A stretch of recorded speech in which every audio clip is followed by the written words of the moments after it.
доктора Марија. Во период од 6 месеци, односно од почетокот на јануари, заклучно со 30 јуни, имаме вкупно 151 дојава, а со тие дојави се опфатени 223 деца.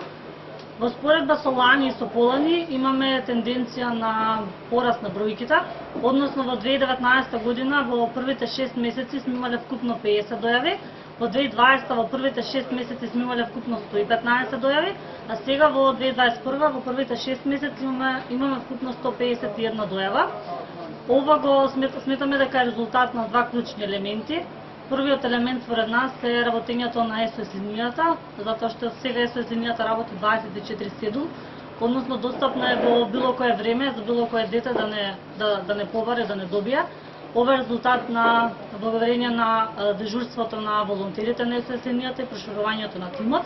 А вториот клучен елемент исто така за нас е довербата на граѓаните, која што имаат во нас како организација, која што ја покажуваат од секој ден со тоа што се одлучуваат да не побарат, да го споделат проблемот, да не веруваат дека ќе го најдеме најдоброто решение во согласно временските рокови кои што можеме да ги исполниме. Во однос на заведувањето на дојавите се водиме според рамка на Child Helpline International. Според рамката ги категоризираме проблемите во 9 главни категории, кои што имаат своји подкатегории. Child Helpline International е мрежа која што содржи во себе 173 СОС линии за деца, а обединува 142 земји, меѓаше е членка, полноправна членка од 2004 година. Според оваа рамка која што ни дава Child Helpline International, имаме и посебни параметри за заведување, односно пол, род и слично, кои што подетно ги објаснам. И во однос на проблемите, во првите 6 месеци сме имале вкупно 323 проблеми, а 223 деца. Ова значи дека не секое дете има со една дојава има само еден проблем.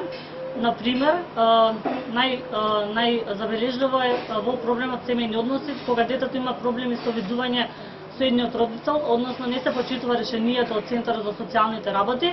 Тоа спаѓа во категоријата семејни односи, но тука не се исклучува и можноста детето да има други проблеми, односно проблеми во однесувањето, страф и вознемиреност, агресивност и слично.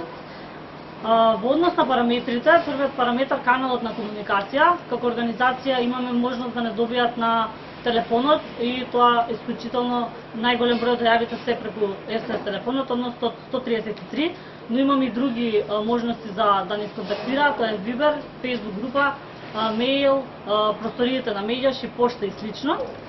Во однос на возраста, односно вкупниот број на деца и млади според возраст и полот, овде речиси да немаме некоја голема разлика во полот, затоа што имаме генерално еднаква застапеност, односно 99 машки од дојавите и 100 девојчиња. Додека пак кај возрастните категории генерално доминираат најголем број од децата се во возрастната граница од 7 години до 15 години. Поточно машки доминираат најмногу во возрастна група од 7 до 9 години, тоа се 17 машки, и во возрастна група од 10 до 12 години тоа се 18 машки, додека пак девојчињата се нешто на поголема возраст, односно од 13 до 15 години, 23 девојчиња.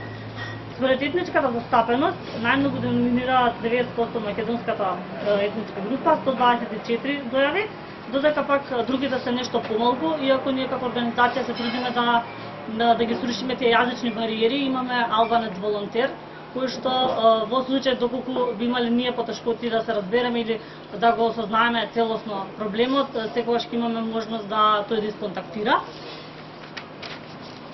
Во однос на нашето организацијско работење на случаевите, ние како организација не само да ги забележуваме и да ги имаме случаевите, туку ги водиме, ги следиме, ги упатуваме на најсоодветните места. Некои случаи траат дури со месеци, некои се провлекуваат и со години. Се водиме според принципот најдобар интерес на детето, кој е општ принцип, но во најширока смисла на зборот води кон остварување на благосостојбата на детето. Како СОС тим имаме профил од различни луѓе, односно имаме правници, имаме психолози, социјални работници, криминолог, однодамно имаме и волонтер-дефектолог. Сметам дека оваа разноликост на професии ни дава можност да го согледаме еден проблем од повеќе аспекти со цел да се најде најсоодветно решение и најсоодветното патување и како би постапиле. Овде би сакал исто да ја напоменам соработката со невладините организации, односно Коалиција за правично судење, млади правници, како и првиот семеен центар, со кои што секојдневно сме во координација, особено за случаи кои што можеби затаиле некаде со години во одредени системи и треба повторно да се отворат и да продолжат да се водат. Во споредба со Центарот за социјалните работи и интервентните тимови, овде од нашето искуство имаме забелешки дека навистина имаат потреба од големувањето на човечките ресурси, затоа што имаат огромен обем на работа и на случаи и специфична проблематика. И мислам дека исто така имаат потреба од обуки, затоа што сме се довеле до ситуација кога стапуваме во контакт со цел да споделиме одреден проблем и да добиеме определени информации. Од другата страна ќе се јави некој што е нов генерално во центарот или нов на случајот и се соочува за прв пат со проблематика за деца, не ги знае точно најдобрите патувања и не знае што се центарот има како мерки кои што може да ги превземе за да го заштити детето. Секогаш сме отворени за соработка, да дадеме насоки, да според нашето искуство да им кажеме или според определен конкретен пример да им дадеме како ние сме постапиле или како тие во друг случај постапиле за да се дојде до најсоодветното решение. Како за крај би сакала да кажам дека Медјаш во континуитет работи во последно време за усогласување, односно за хармонизација и добивање на бројот 116111. Тоа е број кој што го имаат генерално многу линии во Европа, кои што се SOS линии за помош на децата. За брзо време ќе стапиме во контакт со соодветни субјекти од Албанија, кои што го имаат добиено телефонот, односно ало 116, и верувам дека со добивањето, со наскорото добивање на овој број, дека ќе бидеме уште повеќе и поблиску до децата, затоа што ќе биде 6-цифрен, лесно запамтени, дека во било кое време да и бесплатен пред се, затоа што сега SOS линијата не е бесплатна, се соочуваме до ден денес со проблеми кога некој сака да не контактира, е припет корисник, не може да не контактира, па нели ние секогаш делуваме во пресвет да го контактираме, тоа го заведуваме за да знаеме дека треба тој број повеќе да го контактираме, затоа што не секогаш имаме можност да ни се јави, да ни извести до каде е случајот и што се случува. Така да сметам дека со ова ќе направиме уште еден чекор и ќе бидеме многу поблиску до децата за тоа што сме денес. Тоа се од мене, ви благодарам.